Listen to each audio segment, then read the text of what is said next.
Sebelum lebih lanjut, izinkan saya memperkenalkan diri. Saya Sylvia Diansari, biasanya akrab disapa mulai dari anak TK sampai yang sepuh manggil saya Kak Pepi, Mbak Pepi, ada yang sudah manggil Tante Pepi juga. Jadi saya saat ini melayani tidak di gereja, tetapi saya melayani bersama dengan rekan-rekan di pelayanan akar rumput atau grassroots untuk bidang perlindungan perempuan dan anak.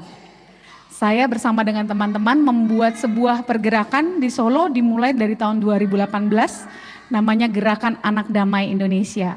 Mbak Mayang mewakili BPMK Klasis meminta saya untuk menjadi narasumber untuk menyampaikan kepada Bapak Ibu hal-hal yang berkaitan dengan seputar pendampingan terhadap keluarga dan anak. Jadi kalau ketemu saya itu biasanya masuk sidang, masuk sidang karena yang saya dampingin adalah kasus-kasus kekerasan yang terjadi pada korban anak dan perempuan. Jadi kalau cari saya untuk bapak-bapak yang tertekan nggak bisa. Jadi khusus untuk ibu-ibu ya. Dan negara kita Republik Indonesia ini memang undang-undangnya adalah Undang-Undang Perlindungan Anak dan KDRT. KDRT itu kebanyakan ya juga korbannya ya perempuan. Sekalipun tidak menutup kemungkinan korban bapak juga ada. Cuman sayangnya kadang-kadang hukum tidak berbicara ke bapak gitu ya. Jadi itu yang saya kerjakan sampai hari ini. Saya adalah seorang konselor. Jadi kalau Bapak Ibu tidak bertemu, saya jarang ada di mimbar gereja, tapi saya lebih banyak bertemu dengan lintas budaya, lintas agama di seluruh penjuru Indonesia. Saya baru pulang dari Indonesia Timur, kebetulan saya juga orang Indonesia Timur. Tadi ketemu dengan Bu, kita udah ngobrol panjang tapi nggak kasih tahu nama ya. Bu siapa? Bu Martina. Bu Martina rupanya pernah tinggal di Serui, Papua, dan juga rupanya beliau dari Toraja ya, suku Toraja. Saya dari Makassar Bapak Ibu, saya lahir besar di Makassar. Orang tua saya, bapak saya Banjarmasin, ibu saya Manado. Saya dapat suami orang Solo. Dan kami sudah menikah 13 tahun, belum dikaruniai anak secara biologis, tapi diizinkan Tuhan mengalami fase-fase kehidupan yang harus bertanya dan kembali bersyukur pada Tuhan. Oh, Tuhan tidak memberikan kami anak secara biologis bukan karena Tuhan tidak sayang, tetapi justru Tuhan karena Tuhan sayang bahwa ada banyak anak-anak yang membutuhkan pendampingan yang bisa kami lakukan. Nah, malam hari ini saya tidak berpanjang lebar Bapak Ibu karena materinya cukup panjang, tapi saya akan persingkat supaya kita banyak ngobrol. Saya berdiri di depan Bapak Ibu bukan karena saya lebih baik dan lebih mengetahui segala sesuatu, tidak. Tapi saya justru pengen Bapak Ibu dan teman adik-adik kasih informasi ke Kak Pepi ya, apa aja ya. Karena kita mau belajar tentang mendampingi anak di era digitalisasi. Nah, ini pertanyaannya dulu ya untuk orang tua. Untuk orang tua. Menurut Bapak Ibu, siapa anak? Ya kalau saya ngomong kayak gini berarti semua boleh bersuara karena kita nggak di kuburan ya. Kita dalam gereja. Anak itu menurut Bapak Ibu siapa? Ya, harta ya. Oke. Titipan Tuhan, Ibu. Tadi Bu. Harta yang tak ternilai adalah anak ya. Ada lagi Bapak Ibu? Titipan Tuhan, harta yang tak ternilai, harta. Ada Bu? Ya? Buah hati. Adik-adik, anak itu apa?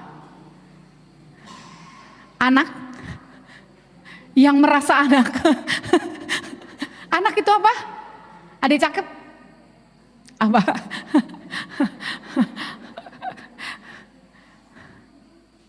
Anak itu harta yang tak ternilai, titipan Tuhan, apalagi?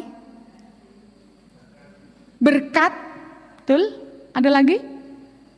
Betul itu berkat Pak, Alkitab juga kalau sampai punya anak itu berkat yang Tuhan berikan. Anugerah, iya berkat, anugerah. Ada lagi? Banyak ya kalau mau dibuat. Mazmur pun menuliskan bahwa bagian itu adalah anak itu seperti anak panah di tangan pahlawan. Sekali dilepaskan dari tangan pahlawan, dia pasti tepat sasaran. Jadi anak itu sesuatu yang penting, gak cuma titipan, dia juga harta. Dia juga buah hati dari dua orang tuanya, ibu bapaknya. Dan dia kalau disebut harta, nah ini Mazmur juga sebut bahwa anak itu adalah pusaka. Bapak Ibu pernah ada riwayat punya pusaka?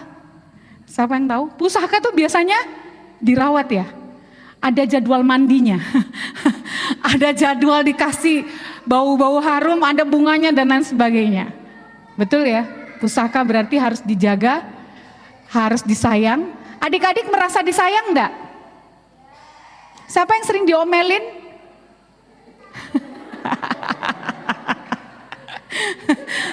Biasanya itu ngangkat tangannya sedikit-sedikit ya, takut.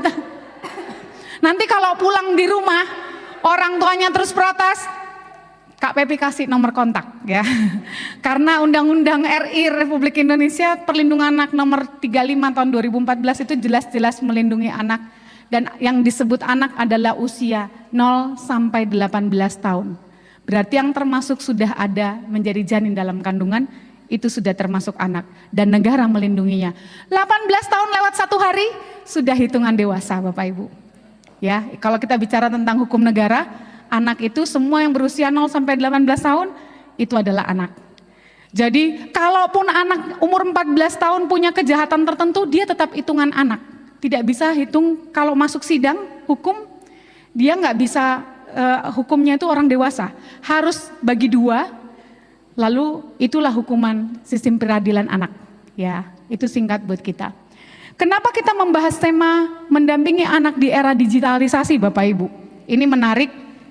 Saya punya banyak kasus tentang digitalisasi. Oh, by the way, malam ini saya pengen kita tepuk tangan dulu semua. Tepuk tangan kenapa? Karena dari 10 gereja yang kita layani ya Kak Mayang ya, malam inilah bapak-bapaknya paling banyak. Iya. Yang lain tuh bapak-bapaknya 1-2 orang, tidak lebih dari 5 jari ya. Hari ini di GKI Boyolali lebih daripada 5 orang bapak yang ada hadir di tempat ini.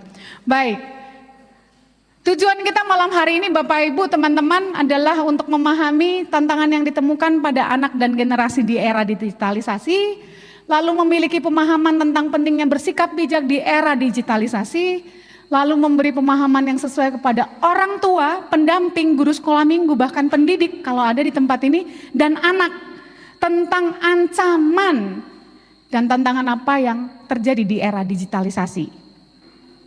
Kita lihat ini dari data pengaruh perkembangan digitalisasi saat ini sekalipun Amerika Bapak Ibu, tapi sebenarnya Indonesia itu ada di urutan lebih daripada angka datanya mereka. Ini bukan update hari ini, tapi ini beberapa waktu yang lalu dari sumber yang saya ambil, statistiknya adalah era digitalisasi ini didominasi dengan tontonan TV. Di rumah siapa yang masih nonton TV? Tolong angkat tangan. Oh, pasti orang tuanya. Anak-anaknya nonton HP? Ada ya, ada. Orang tua yang nonton HP? Ada. 67% anak itu makan malam sambil nonton TV. Makan malam buat mereka itu penting karena itu waktunya orang tuanya ada, anaknya juga bisa ngumpul. Karena kalau pagi dan siangnya itu biasanya mereka sudah sendiri-sendiri. Nah kalau anak-anak di sini makan pakai nonton nggak? Iya. Iya. Makan pakai nonton, yang tidak, yang makan terus nggak pakai HP, nggak pakai nonton. Yang makan ya makan, nggak tahu ya. Pakai nonton ya, cara nonton. Oke. 24 jam menonton TV dalam seminggu. Berarti dalam sehari itu kira-kira berapa Bapak Ibu? Seminggu ada 7 hari. Berarti dalam sehari ada berapa? 3,5 jam ya nonton. Ada TV-nya masih diputar sama anak-anak? Kayaknya enggak ya. Udah jarang anak-anak nonton TV. Iya, diputar tapi nggak dinonton karena mereka lebih tertarik dengan HP dan gadget. Kenapa? Ini lebih mobile Bapak Ibu. Tolong tanya, siapa yang main gamenya lebih dari 2 jam sehari? Anak-anak, adik-adik. Ditunjuk tuh. Jangan merasa bersalah ya. Angkat tangan aja ya, yang main gamenya 5 jam sehari. Bapak Ibu yang nonton TikTok atau YouTube lebih dari 2 jam sehari, tolong angkat tangan. Bapak Ibu ya, bukan anak-anak ya. Biasanya itu lebih banyak. 49% orang tua mengaku mereka sekeluarga kebanyakan nonton TV. Itu di Amerika. Bapak Ibu tahu bahwa Indonesia sekarang sudah adalah negara di Asia yang masuk salah satu peringkat tertinggi pengguna gadget atau media. Tadinya tuh peringkatnya kalau urut 1 sampai 5, Indonesia itu urutan keempat atau kelima, sekarang Indonesia urutan kedua. Ya. Nah, ini juga sumber, kalau Bapak Ibu punya anak remaja itu biasanya kita dalam dunia perlindungan anak, remaja itu hitungannya sudah 13 tahun ke atas, 12 tahun ke atas itu remaja, kita hitungnya masuk remaja awal. Nah, anak remaja punya gaya hidup kayak gini, nggak tahu nih, biasanya juga anak-anak yang belum remaja sudah punya gaya hidup yang kayak gini. Siapa di sini yang bangun tidurku terus? dulu masih ingat Bapak Ibu ngajarin anak-anak lagu bangun tidurku terus mandi. Gak usah ke anak-anak, sekarang ke orang tua. Kalau bangun tidur cari apa Bapak Ibu?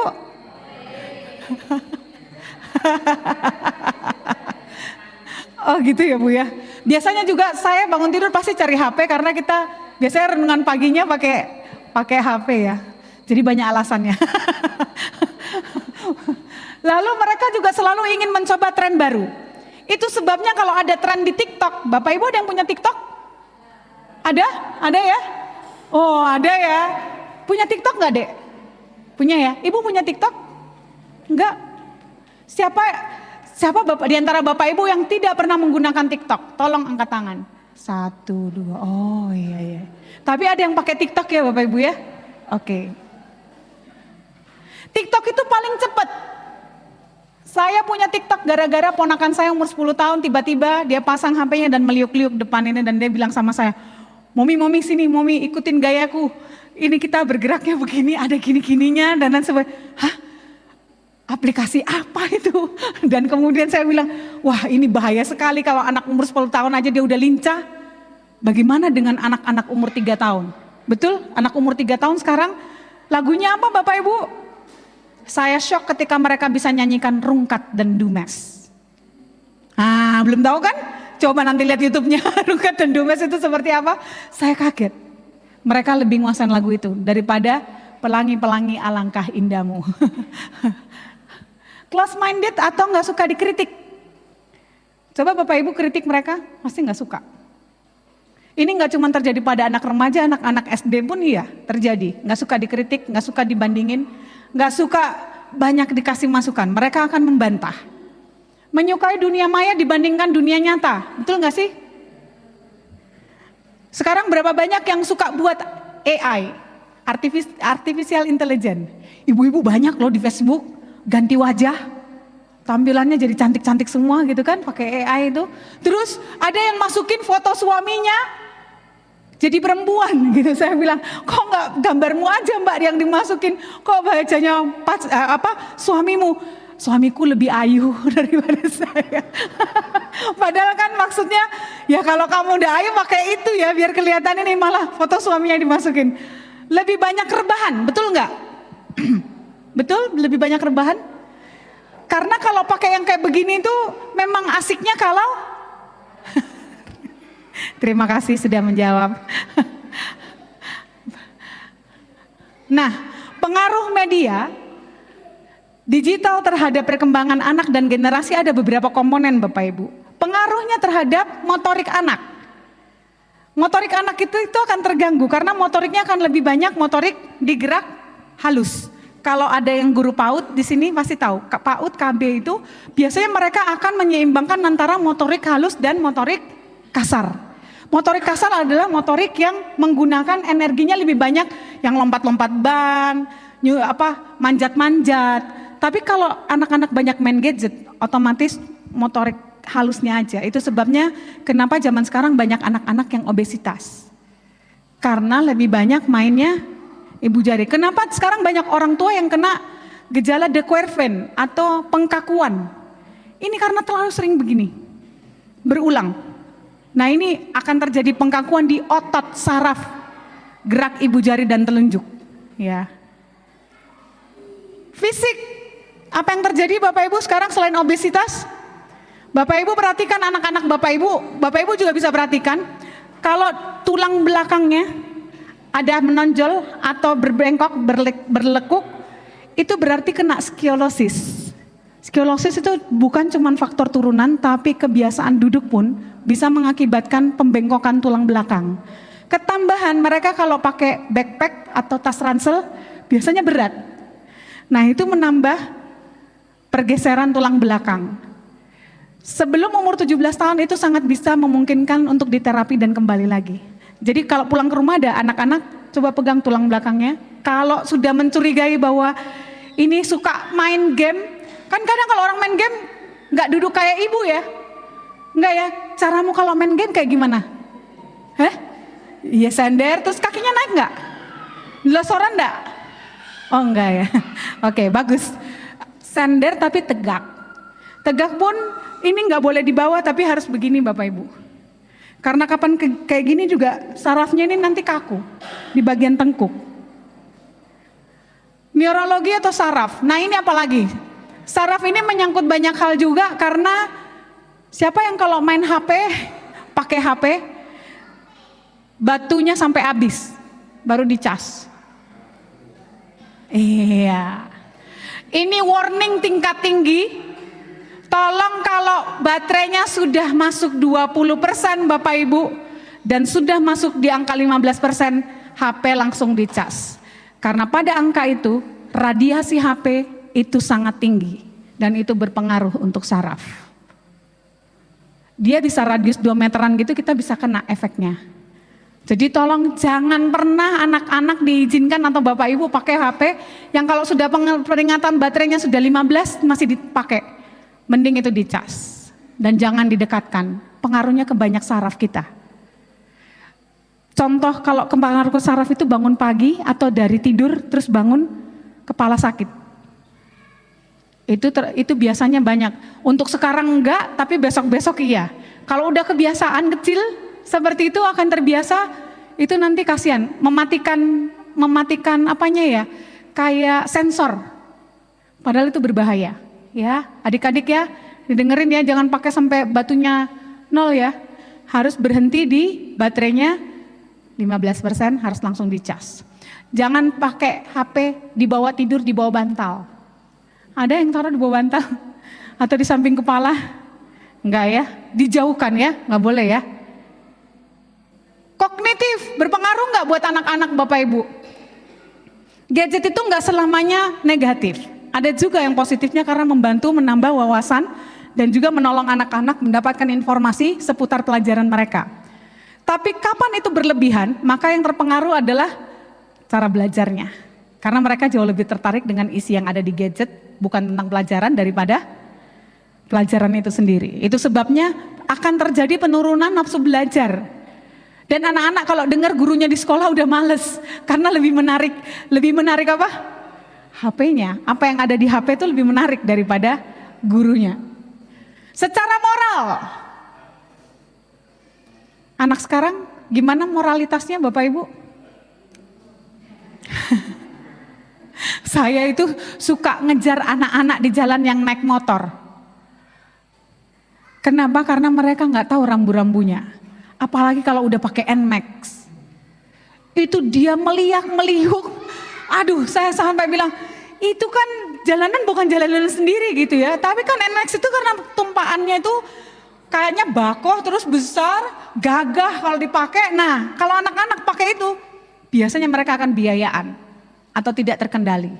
Saya pernah ngejar anak-anak bonceng 3. Saya bilang, rumahmu di mana? Saya pengen ketemu bapak ibunya gitu loh. Itu bahaya karena kalau di jalan terjadi apa-apa, yang akan menanggung akibatnya adalah mereka, selain orang tua ya. Pernah kejadian anak umur 14 tahun bawa kendaraan motor, sudah maghrib, dia banter, hujan sisan, ada nenek-nenek nyebrang jalan, ditabrak, dan meninggal. Kita waktu itu lewat di depan ICU, terus anak ini nunduk sambil nangis. Kita pikir neneknya yang meninggal. Pas kita tanya, udah kamu sabar ya, biar nenek tenang di alam sana. Dan dia bilang gini, bukan nenek saya itu. saya baru aja nabrak nenek itu. Bisa bayangkan Bapak Ibu, kita nggak tahu celaka itu menyentuh seperti apa ya, tapi itu pasti traumanya dalam. Kenapa? Dia mungkin nggak sengaja, tapi karena dia mikir hujan deras, dia harus banterin. Tapi kalau motor matic itu nggak bisa langsung direm, langsung berhenti, betul? Dia butuh waktu beberapa saat untuk bisa dikendalikan. Berbeda dengan manual. Itu sebabnya kalau dia sudah sekali banter, tancap gas, untuk membuat dia lebih lambat, itu sudah setengah mati. Ya, iya. Kamu main game nggak? Main game juga nggak? Iya. Gamenya apa? Oh, my baby, my baby boss. Iya. Sudah level berapa? Bahasa anak sekarang. Ada yang main PUBG sama Mobile Legend? Oh, nggak ada ya. Roblox?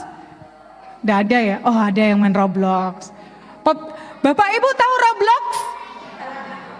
Tahu PUBG? Mobile Legend? Tahu ya, anak-anak tahu. Itu kalau Bapak Ibu nggak tahu, mereka kan jauh lebih tahu. Ponakan saya umur 3 tahun itu tiba-tiba dia langsung, kamu mainnya apa? Mobile Legend atau PUBG? Mainnya apa nak? PUBG, Free Fire, Roblox. Iya, Roblox main juga. Tahu ya ada berita yang main Roblox itu anak TNI yang mati dibakar. Dipikir bunuh diri tapi itu kayaknya itu ada unsur kesengajaan dari teman-temannya yang lain. Jadi Bapak Ibu harus tahu bahwa games yang dimainin anak kita atau kita mainkan, itu games yang terhubung dengan banyak orang. Dan games-games yang ada di aplikasi itu sebenarnya adalah cara para predator kejahatan untuk menjaring generasi dan merusak. Saya kasih tahu nanti apa yang berbahaya. Sosialnya, bahasa anak sekarang ya, ponakan saya 3 tahun main Mobile Legends, tiba-tiba dia ngomong gini, Jancu. Itu mamahnya sama papahnya tuh, siapa yang ngajarin kamu gini. Bapak Ibu mau nyalahin siapa? Kalau ditanyain dia tahu nggak artinya Jancu? Anak-anak kita juga kalau nggak tahu dia cuma ngomong doang kan? Yang paham itu kan kita. Kalau nggak dibuat pengertian, mereka pikir itu biasa. Karena Bapak Ibu tahu kalau main PUBG sama Mobile Legends atau Free Fire, mereka sampai ngobrol. Sesuatu yang dipakai ngobrol berulang kali dan mereka lihat, yang menurut mereka itu tidak nyata, itu bisa jadi nyata buat mereka. Dan kita adalah orang tua, ketika kita dengerin anak kita kayak gitu, yang terjadi adalah kita akan marah bukan? Bahkan bilang stop ini gini. Tapi pertanyaan berikutnya adalah, apakah mereka mengerti arti kata itu? Gak ngerti. Itu sebabnya mereka butuh didampingi dan ditolong. Bahasa itu tidak boleh dibicarakan atau dipakai, karena itu bahasa yang tidak cocok. Sosialnya lebih banyak. Nah, anak sekarang kalau diajakin jalan-jalan, lebih mau jalan-jalan atau tinggal di rumah Bapak Ibu? Wah, di sini, dolan ya kalau di sini ya. Kalau di Solo itu kalau ditanyain lebih banyak mau tinggal di rumah. Kenapa? Di rumah itu bisa tiduran, punya gadget. Karena kalau jalan-jalan pun orang tuanya akan bilang apa? Paling makan, betul? Makan, duduk makan bareng, HP keluar semua, betul? Ada yang ngobrol? Jarang. Kalaupun sudah jalan-jalan keluar, paling cuma makan, setelah itu pulang. Terus gunanya jalan-jalan untuk apa? Harusnya refreshing keluarga ya Bapak Ibu ya. Tapi kalau itu pun tidak merekatkan, berarti ada yang salah. Nah ini juga ada klien suami saya tuh sampai tanya gini, Kak Pepi kapan bantuin sekolahan anak saya? Kenapa? Karena ada anak-anak yang sekarang tidak bisa mengidentifikasi gendernya. Tahu paham maksudnya Bapak Ibu? Saya ketemu dengan anak-anak remaja laki-laki dan dia bilang gini, kamu laki-laki atau perempuan? Dan dia bilang, sebentar Kak, kayaknya belum waktunya saya bilang saya laki-laki atau perempuan. Saya masih mikir, padahal secara fisik dia laki-laki loh Bapak Ibu, umur 14 tahun. Di sini nggak ada ya, di sini nggak ada ya. Tapi di wilayah yang lain ada yang seperti itu. dia belum bisa menentukan gendernya karena ada kebingungan. Siapa yang mengajarkan mereka? TikTok, Instagram. Berapa banyak laki-laki cantik? Betul Bapak Ibu? Ada golongan QUeer itu Q-U-E-E-R, Q-U-E-R-R, QUeer. Ada yang androgen. Bapak Ibu tahu yang androgen? Bentuknya dia laki-laki, tapi laki-laki yang berparas halus. Androgen. Jadi rupanya tetap laki-laki, tapi mereka belum bisa mengatakan bahwa mereka itu laki-laki murni, ya. Coba dicek Bapak Ibu, berapa jam sehari Bapak Ibu menggunakan gadget, termasuk anak-anak? Aplikasi apa yang digemari anak-anak? Anak-anak suka aplikasi apa? Hah? Apa? Gak apa-apa, gak dimarahin ini. Aman. Aplikasi apa? Oh, buat gambar-gambar. Oke, apa lagi? YouTube? Siapa yang suka YouTube? Iya, oke. Siapa yang suka TikTok? Oke. Siapa yang suka di WhatsApp? Instagram? Enggak ya. Tuh, anak-anak sekarang nggak main. Ibu Instagram ya. Anak-anak itu udah nggak main Facebook, nggak main Instagram. Mereka lebih banyak di Twitter. Bukan Twitter. Di TikTok. TikTok tuh paling banyak anak-anak. Ya. Apa yang membuat Bapak Ibu dan anak Bapak Ibu membuka aplikasi tersebut? Informatifkah? Menghiburkah? Mengedukasikah? Atau banyak yang aneh-anehnya? Ada satu ibu anaknya TK, kemarin saya baru ketemu di salah satu KB di Kota Solo, dan dia bilang gini, saya nggak bisa ngelarang suami saya buka video tertentu dan anaknya ngeliat. Loh, yang harus ngobrol bapak atau ibu? Yang harus ngobrol itu saya ke bapak atau ibu ke bapak? Gimana ya Bu caranya? Mungkin ibu bisa sampaikan itu kepada suami saya. Loh, saya nggak hidup serumah dan suaminya nggak datang ke tempat gitu ya. Saya bilang, ibu coba tolong bicara yang baik kepada suami dan sampaikan. Kalau mau nonton sesuatu yang bukan tontonan anak, jangan di depan anak. Harusnya itu di wilayah sendiri, supaya anak tidak terpapar. Kadang apalagi kalau anak Bapak Ibu putarnya politik gitu ya, tiba-tiba pinjem, terus dia juga bisa lihat nggak? Bisa, kalau dia klik YouTube itu yang akan muncul juga apa yang Bapak Ibu lihat itu yang akan mereka lihat, ya. Oke, apa yang diakses oleh anak-anak Bapak Ibu? Saran saya harus cari tahu kalau mereka pakai Roblox, kenapa dia suka Roblox, kenapa dia suka pakai PUBG, kenapa dia suka Free Fire, kenapa dia suka Mobile Legend, harus tanya. Kadang Bapak Ibu kalau di Mobile Legend sama Free Fire sama PUBG itu kan berantem-beranteman dan banyak senjata-senjatanya.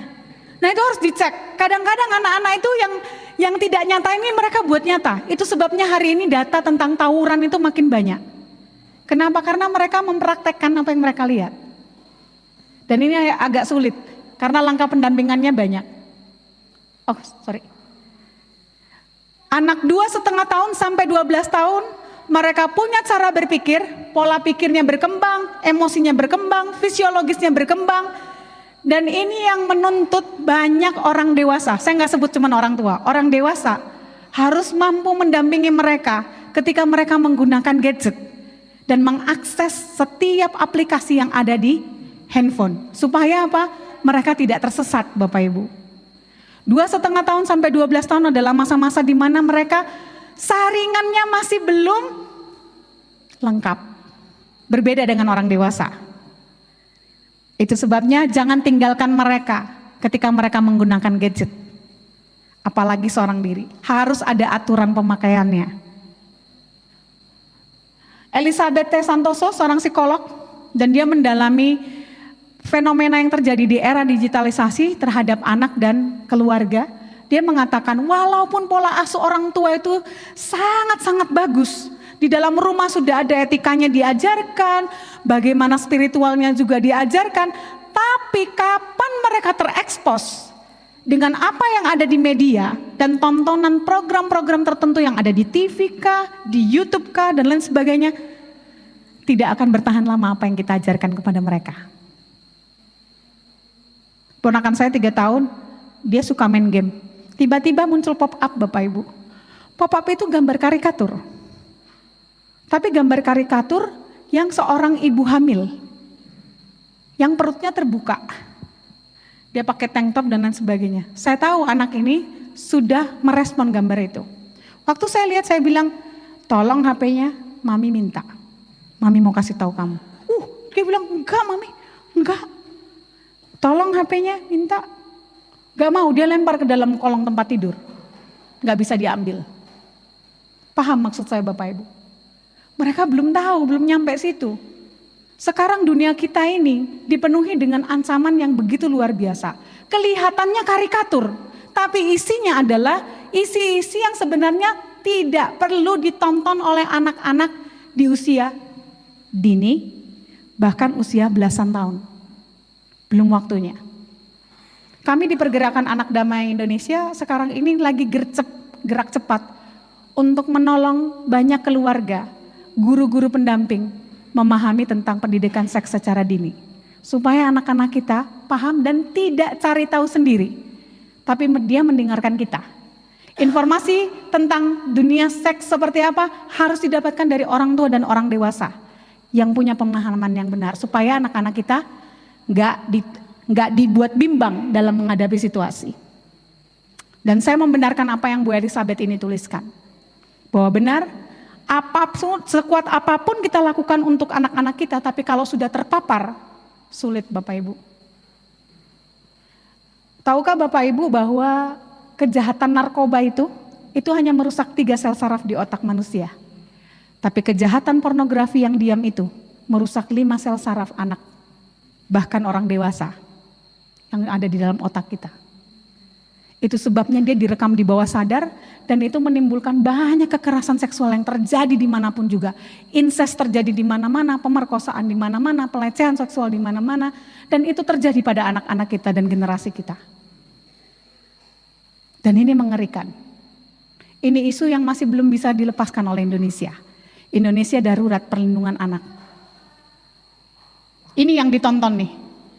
Nanti lihat ya datanya, nanti dibuat kuis loh ini.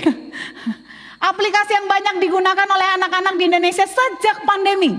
YouTube 32,99%, WhatsApp 21,47%, TikTok 10,18%. Game online-nya apa aja? Roblox, masuk ya? 8,27%. Battle Royale, Free Fire 5,75% anak. Mobile Legends, Bang Bang 2,91%. Dari berapa anak Indonesia Bapak Ibu? Saya lupa datanya ya. Tapi kalau dijumlahkan anggaplah 10 juta anak Indonesia aja 2%-nya berapa tuh?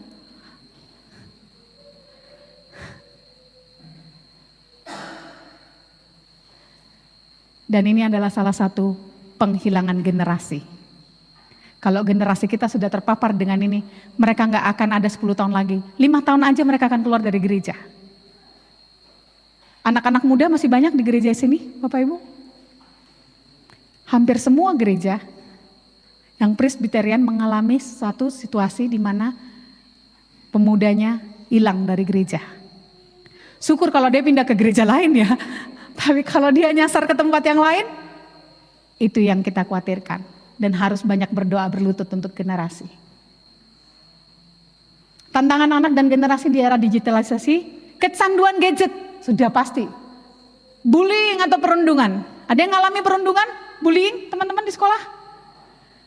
Di mana-mana saya pergi, anak-anak selalu bilang gini, bullyingnya kayak gimana?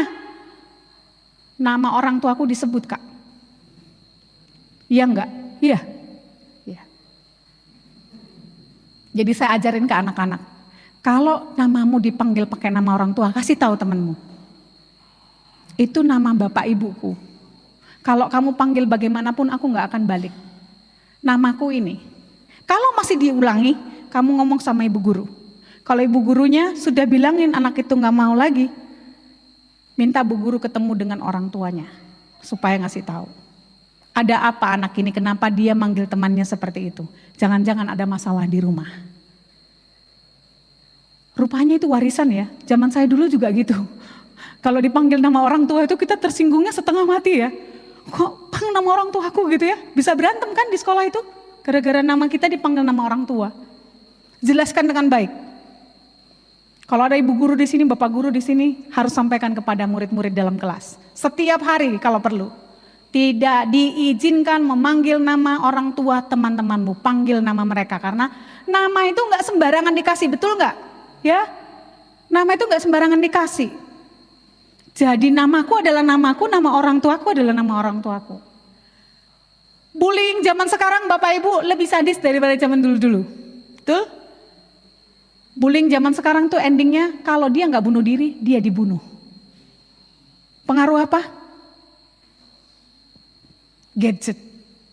Games itu paling kuat. Kenapa? Bapak Ibu tahu misinya PUBG, Free Fire dan juga Mobile Legends? Menjadi satu-satunya pemenang. Saya bilang sama orang-orang yang suka itu, kalau sudah jadi nomor 1, terus kamu ditinggal sendiri, kamu gaulnya karo sopo. Betul? Saya pernah punya pendampingan ke Semarang, klien saya itu main PUBG. Saya tanya, misimu apa? Misi saya adalah menguasai semua senjata itu, menguasai semua bentuknya, jalan kemanapun saya menang daripada yang lain. Terus endingnya akan ada penyelamatan, cuman 1 orang yang selamat. Siapa yang menyelamatkan kamu? Helikopter. Dia akan turun ngambil, kasih tangganya gitu saya akan naik. Terus pertanyaan berikutnya, setelah kamu diangkat sama helikopter kemana? Kalau nggak ada orang lain terus kamu hidupnya kayak apa? Kita ini makhluk sosial, nggak bisa hidup tanpa orang lain. Kita butuh orang lain. Kalau orang lain itu ditembaki, Bapak Ibu lihat ya fenomena sekarang ya, ngancem-ngancem pakai senjata kan? Itu efek Mobile Legends, Free Fire. Kalau nggak percaya coba dicek. Saya yakin mereka pemain-pemain game. Kenapa? Prefrontal cortex, otak di belakang dahi kita ini, yang ada pas mata ini, di belakang dahi kita ini adalah punya kekuatan keistimewaan khusus. Apa yang kita lihat langsung kita serap dan simpan, dikirim ke otak belakang, dikelola, dan disimpan di bawah sadar. Satu waktu kalau ada yang memicu, dilalanya orang Jawa bilang, itu adalah sesuatu yang untuk mukul, dia akan dikeluarkan, diproses, dan keluar di tindakan. Perang sarung, sekarang banyak loh challenge-challenge di TikTok itu aneh-aneh loh. Sampai yang di Inggris anak 9 tahun meninggal gara-gara apa challenge-nya? Kuat-kuatan sedot apa itu? Zat beracun itu loh Bapak Ibu. Dan dia mati, meninggal dunia. 11 tahun atau 9 tahun ya? Dan itu mengerikan. Di TikTok itu banyak challenge-nya, betul? Kalau ada Bapak Ibu punya TikTok, lihat. Challenge apa aja? Tolong diperhatikan baik-baik. Ada tuh challenge yang apa ya, pernah ya, ada yang anak perempuan patah itu. Gara-gara di apa itu, ditarik ke tempat duduknya atau apa gitu, lumpuh. Kasihan. Kejahatan media cyberbullying ini paling banyak Bapak Ibu sejak zaman pandemi.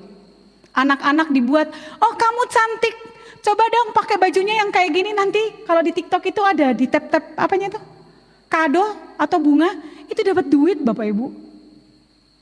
Semakin mereka bisa vulgar, semakin mereka dapat yang banyak. Masalahnya adalah anak-anak kita tuh nggak tahu. Ternyata kekerasan seksual atau pelecehan seksual nggak terjadi secara fisik aja, tetapi juga non fisik. Itulah cyberbullying, cybercrime, sexting. 2 bulan terakhir saya sudah punya 2 pasien di luar Jawa. Kak, saya malu kak, dilalanya kok saya sudah kirim video saya dan foto-foto saya. Kerjaannya mudah, cuman jalan-jalan sejam, kamu dapat 150 sampai 300 ribu. Tapi tolong kirim foto-fotonya, foto-fotonya harus yang kayak gini. Dilala dia kirim, saya perlu videonya, video 3 detikan. 3 menitan. 3 menit panjang Bapak Ibu. Waktu dia kirim baru dia sadar ternyata digendam halus. Tapi bukan namanya gendam ya, hipnotis melalui ini ya. Tapi sebelumnya pelaku sudah mensurvei korban-korbannya. Jadi korban-korbannya ini arisan, tinggal tunggu kapan dimainkan. Mengerikan. Potensi menjadi target para predator, baik kekerasan fisik, verbal, bahkan seksual. Belum lagi minggat berjamaah yang ini. Di Solo ini banyak Bapak Ibu, minggat berjamaah. Dan Bapak Ibu tahu yang tampung siapa? Germo. Saya diceritain seorang tante datang ke saya dan bilang, ponakanku Mbak, dari umur 13 tahun, udah 2 tahun dipelihara mucikari. Dan dijadikan LC, dimasukkan dalam kos-kosan. Terus saya bilang sama ibunya, oke, gini aja, ibunya sama dirimu Mbak, bareng-bareng sama saya kita lapor ke Polres, nanti saya bantu untuk proses ini dan kita bisa ambil anak itu pulang. Gak usah aja Mbak Pepi. Lah kenapa Bu? Anak saya gak senang di rumah. Anak saya gak senang di rumah. Sedih saya Bapak Ibu. Itu fakta. Bunuh diri atau dibunuh.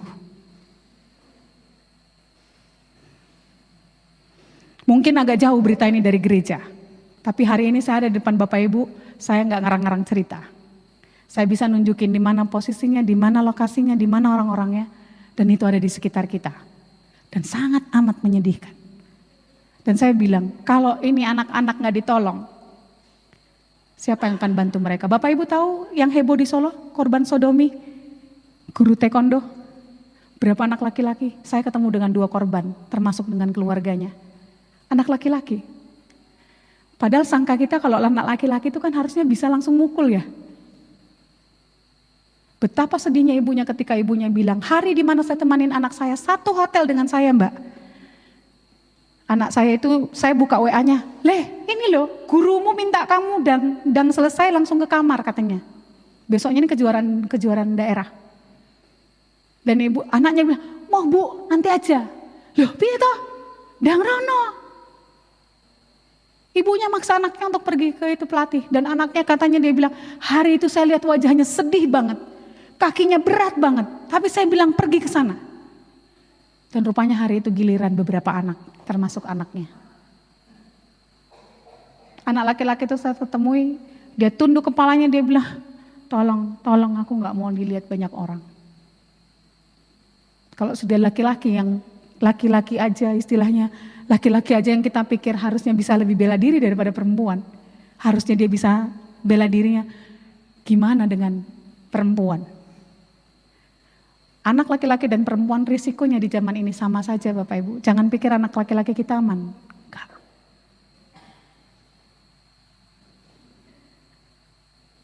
Ada lagi dampak kecanduan gadget, kurang tidur, gangguan mata, obesitas, mengganggu aktivitas otak, mengganggu pertumbuhan tulang dan memicu masalah mental.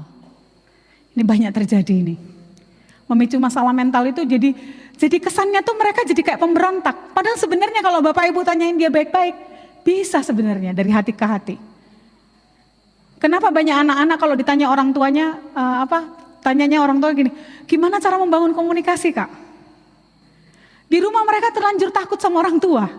Antara takut atau tidak mau memberatkan orang tua. Itu sebabnya anak-anak lebih ngomong sama orang lain.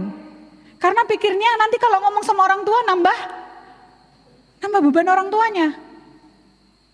Beberapa kali saya sudah cerita bahwa ada anak perempuan mau bunuh diri gitu. Dia bilang, saya mau bunuh diri aja dari lantai 7 terjun ke bawah gitu. Terus temannya bilang, Tante Pepi ini cepet, ini udah mau buang diri dari lantai 7. Karena dia udah syuting bawah, terus dia syuting dirinya, dia syuting lagi gini. Saya bilang, cepet-cepet kasih lihat video call-nya. Tante Pepi lihat. Saya tanya, kamu kenapa mau kayak gitu? Aku udah capek. Aku terlalu nyusahin orang tuaku. Aku pengen mati aja. Kira-kira kalau kamu, saya bilang, kira-kira kalau kamu lompat dari lantai 7 ke bawah, posisimu gimana? Ya paling tangannya gini, ini gini, kata dia gitu. Ya, terus kondisimu? Mati? Dia bilang ya mati. Iya kalau kamu mati, kalau nggak mati gimana? Dia mulai mikir hitungan detik Bapak Ibu. Akhirnya HP dimatiin. Saya yakin dia mulai mikir. Iya kalau mati. Ada anak-anak pemuda remaja yang nanya sama saya, Kak tolong dong share cara bunuh diri yang nikmat. Saya bilang saya nggak punya ilmunya karena saya nggak pernah berpikir untuk bunuh diri gitu ya. Saya mau cuma bilang gini, gak usah bunuh diri, semua orang juga bakalan mati. Semua orang juga punya masalah, betul Bapak Ibu? Cuman kasihannya anak-anak kita zaman sekarang adalah mereka ini ditulari dengan yang namanya kamu harus selesaikan masalahmu sendiri. Karena orang tuamu terlalu sibuk bekerja dan mereka berusaha keras untuk mencukupi kebutuhanmu. Itu sebabnya mending kamu selesaiin sendiri. Dan ketika mereka selesaiin sendiri, Bapak Ibu tahu mereka ada di komunitas yang sama-sama rusak. Gak ada yang bisa nolongin. Menyedihkan, tapi itu situasi kita saat ini. Jelas ya, ini Bapak Ibu ya, jelas ya. Memicu masalah mental ini paling banyak sekarang. Makanya kalau saya bilang sama anak-anak remaja itu kalau mau kumpul-kumpul sama saya, Kak bikin grup ya, oke, namanya apa kalian pilih. Semua milihnya gini, mental health. Kesehatan mental semua. Saya bilang, aduh kasihannya ya. Mereka mintanya itu, Kak bahasnya yang ini aja, mental health, mental health. Karena mereka gak sehat secara mental, mereka mengakui hal itu. Bapak Ibu tahu, anak-anak zaman sekarang itu suka bikin barcode.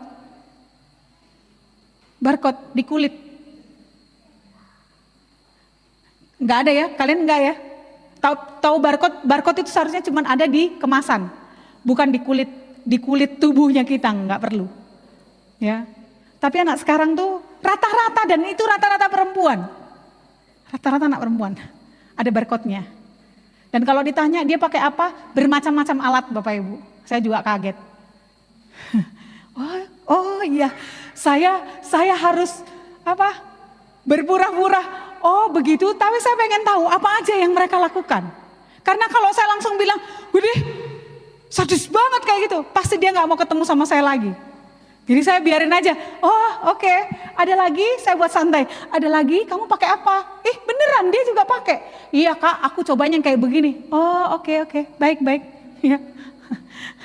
Ngeri Bapak Ibu, tapi itu mereka lakukan ya. Karena katanya dengan cara kayak begitu mereka bisa menghilangkan masalahnya. Dampak bullying, ini yang terjadi Bapak Ibu, traumanya ini kalau sudah ketemu dengan korban bullying, traumanya itu tergantung dibulinya cara apa, bisa segera kita ketahui. Tidak percaya diri, banyak banget. Penurunan prestasi, iya juga. Antisosial dan tidak mau bersekolah, ini juga banyak. Stres, depresi, bunuh diri, banyak terjadi. Kehilangan anak dan generasi. Tahun 2019 sebelum pandemi, UN Indonesia itu minta konselor nasional untuk wilayah Klaten, Semarang. Ternyata mereka meriset antara Semarang sampai Klaten banyak terjadi pembulian yang mengakibatkan dua. Satu, anak tidak mau sekolah. Yang kedua, banyak anak yang mati bunuh diri. Tapi tidak terekspos Bapak Ibu. Tapi riset itu jelas. Karena UN Indonesia bilang ini harus penanganan khusus. Oleh sebab itu sekolah-sekolah diminta punya staf khusus untuk perlindungan anak. Dan punya program-program untuk membangkitkan karakter buildingnya mereka. Penguatan. Berikut. Nah bagaimana memulai? Kita harus memulai mendampingi generasi kita dengan cara-cara sediakan waktu khusus Bapak Ibu. Saya nggak minta 24 jam dalam sehari itu Bapak Ibu harus standby berapa jam. Sebisanya waktu berkualitas ada, lakukanlah. Karena anak-anak kita butuh tempat untuk bicara. Wah tapi susah Mbak, mereka udah nggak mau. Bagaimanapun caranya harus membangkitkan kepercayaan mereka kembali kepada orang tua. Entah diajak, sukanya apa? Minum es krim? Makan McD? Minum susu segar? Nggak suka apa-apa. Kalau saya tanya kemarin di Ngadirojo, kamu sukanya dipeluk atau duit? Senang dipeluk atau dikasih duit? Hah? Senang kuota atau senang ngobrol? Senang mau dikasih kuota atau diajak ngobrol? Kuota. Oh dua-duanya kalau anak perempuan ya. Lebih baik dikasih kuota ya daripada diajakin ngobrol. Kenapa? Diajakin ngobrol belum tentu nyambung. Satu waktu ada anak laki-laki pulang sekolah. Mah, ya, mamanya lagi masak. Aku nih mah, ulangannya dapat 4. Mamanya bilang berhenti sebentar, ininya ditaruh. Apa? 4 kok bangga? Bapak Ibu kalau ada anaknya pulang sekolah terus dengan muka sumringah terus bilang dapat 4, Bapak Ibu reaksinya? Diem aja? Diam, mukanya langsung? Ibu ini tuh langsung bilang, 4 kok bahagia, kamu tahu susahnya orang tua, biayain sekolahmu, les-lesanmu dan semua, 4 kok bisa bahagia, masuk kamar kamu. Disuruh masuk kamar, anaknya tertunduk, pulang nanti papamu ngomong sama papamu. Belum ngomong sama papanya, pulang kan papanya ngomong sama mamanya. Pah, kamu tahu enggak, anakmu pulang sekolah, dia bawa kertas ulangannya terus bilang dapat 4 sambil mukanya gembira. Hah, kok bisa? Tanya sama anakmu, dipanggil anaknya. Sini, kamu duduk, papa mau tanya. Ulanganmu dapat berapa? 4, Pak. Kamu gak mikir, orang tua sudah kerja dari pagi sampai sore, banting tulang supaya dapat duit bisa untuk sekolahin kamu dan kasih les-lesan. Dapat 4 kok bangga. Ayo, diem kan anaknya? Daripada ngomong, salah. Anak itu nyeletuk kayak gini Bapak Ibu. Soalnya teman-temanku yang lain dapatnya 0.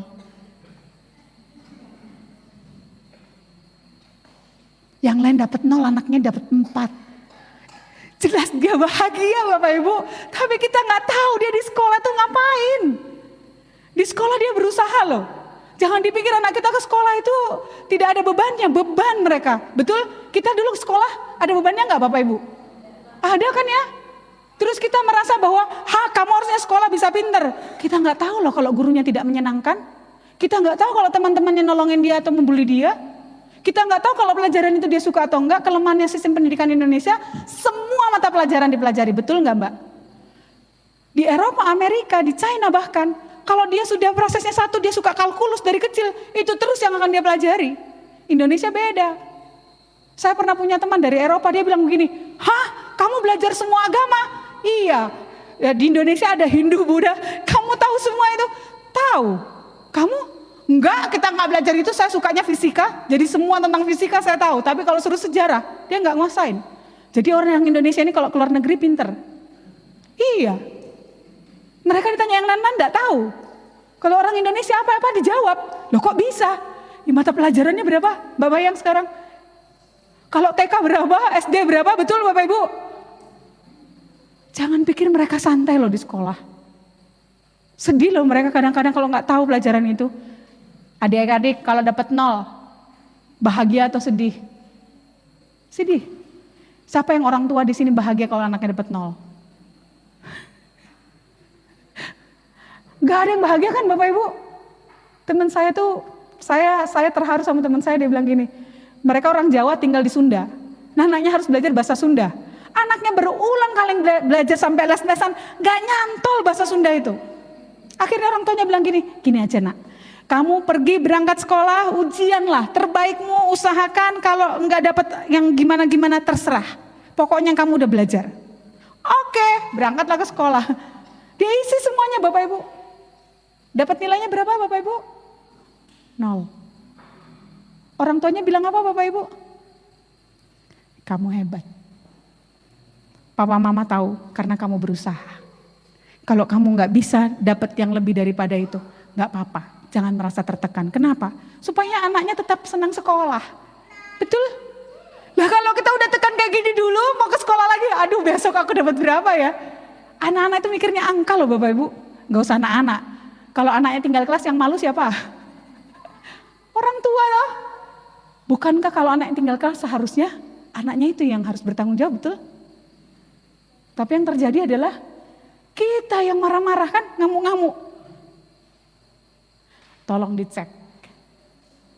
Karena kita dulu juga zamannya sekolah juga nggak kuat dengan masalah itu. Kita harus kerjasama dan saling memahami dan mengerti satu dengan yang lain. Bangun sikap konsisten dengan aturan dan disiplin dalam rumah, Bapak Ibu, ini penting.